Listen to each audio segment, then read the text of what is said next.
Welcome back to DC Silver Age Storytime, and today's story is from Action Comics 252, published in May 1959, written by Robert Bernstein and art by Al Plastino, and this one is called The Menace of Metallo, and this is the first appearance of Metallo. This is the second time I'm recording it because I got to the last few seconds and pressed, I guess, stop, so let's try again. Good heavens, John, those bullets bounced off your body. Now I know you're Superman, the man I love. Wow, am I on the spot? If Superman and I ever show up at the same time, she'll know I'm not the Man of Steel, but Metallo, the Metal Man. So, one summer night outside Metropolis, as John Corbin, reporter, tunes in on a popular radio show, Crime File. At first, I thought maybe this was a mistake, that it wrote that he was a reporter, but that is a plot point. So he is a reporter and also a thief and a killer.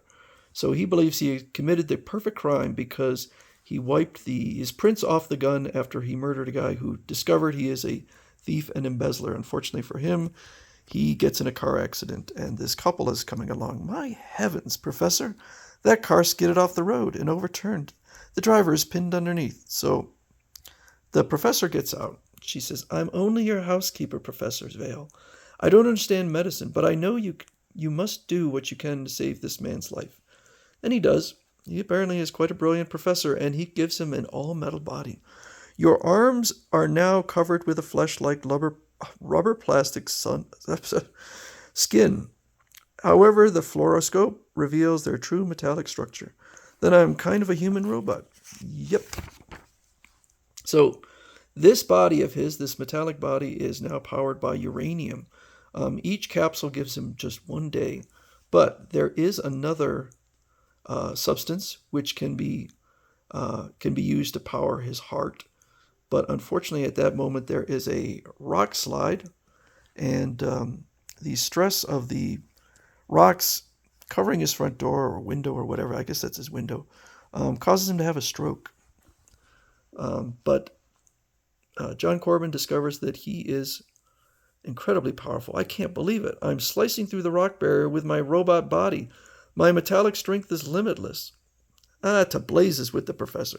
Now, he's not that cruel. He leaves the professor, but he leaves him for the housekeeper. And then he goes off and gets a job at the Daily Planet. And boy, does his profile look like Superman, which will become another plot point. And Clark Kent discovers he has a grip of iron. I had to pretend his strong grip hurt me, or he'd guess I'm Superman. So he needs to get more uranium, and he needs to get some fast. Meanwhile, we have this whole side story with Superman going out to rescue a submarine that is attempting to break the record for staying underwater. With 3 days to go, their air supply system has failed them. So Superman goes out, takes a deep breath, and blows it into the submarine to give them 3 days. And the sailor says, air, we can breathe again, thanks to Superman. And we don't have to surface. We can go on to break the submerged sub-record. I feel like you kind of cheated, but okay. Meanwhile, John Corbin is using his super strength to rob various places of their uranium. Only a small supply left. I'll need more. I can't keep worrying from day to day where my next uranium capsule will come from. So he robs a hospital, science institute, army base. I can do whatever I want. I'm invincible.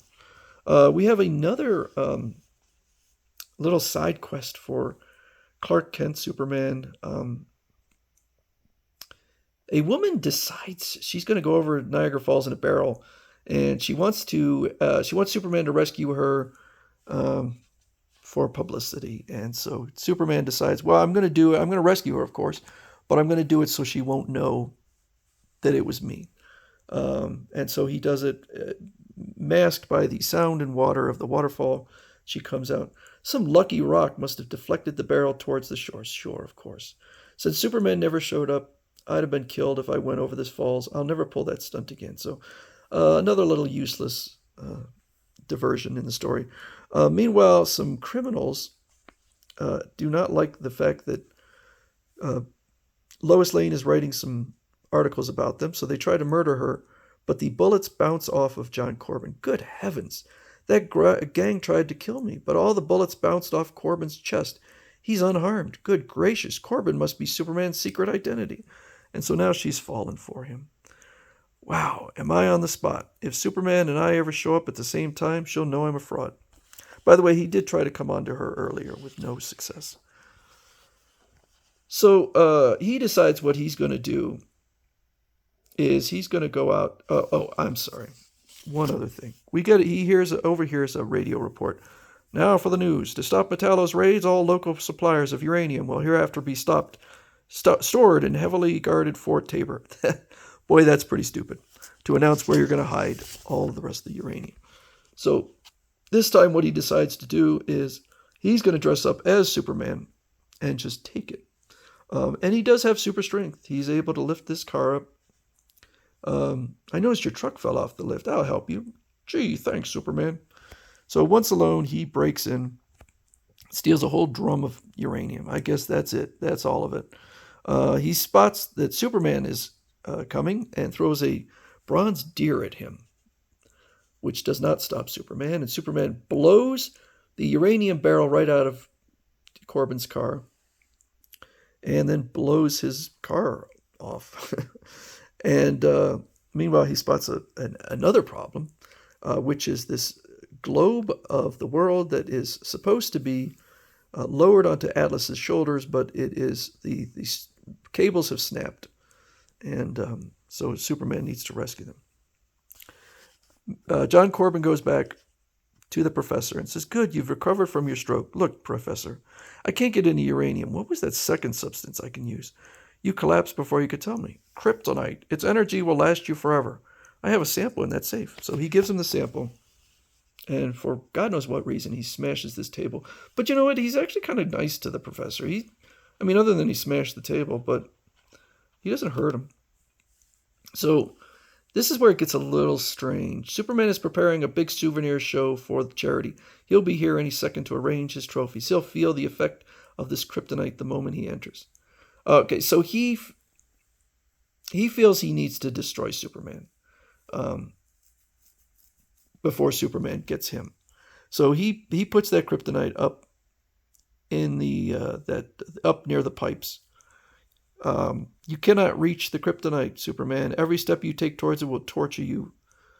You're finished. And see, it doesn't make it clear, but I guess Superman, for whatever reason. Oh, here's a sample of kryptonite. He steals it.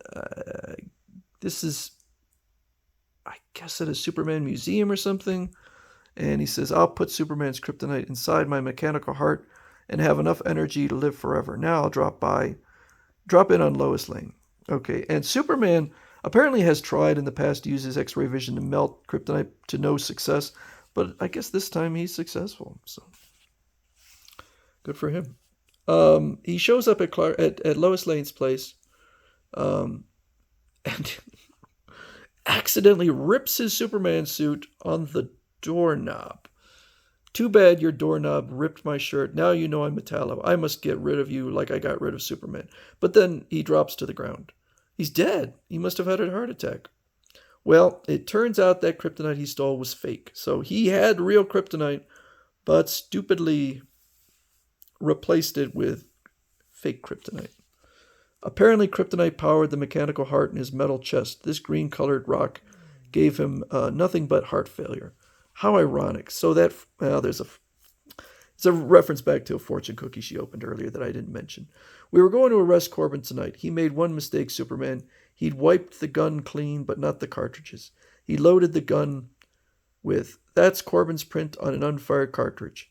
If Corbin thought he committed the perfect crime, I know, Inspector, he was dead wrong." So Robert Bernstein created a pretty cool character. I like Metallo, and he certainly has become a criminal with longevity. So he will return. I don't remember how, but obviously the character was popular enough that they decided to bring him back. So that is the first appearance of Metallo, and I think a pretty good story.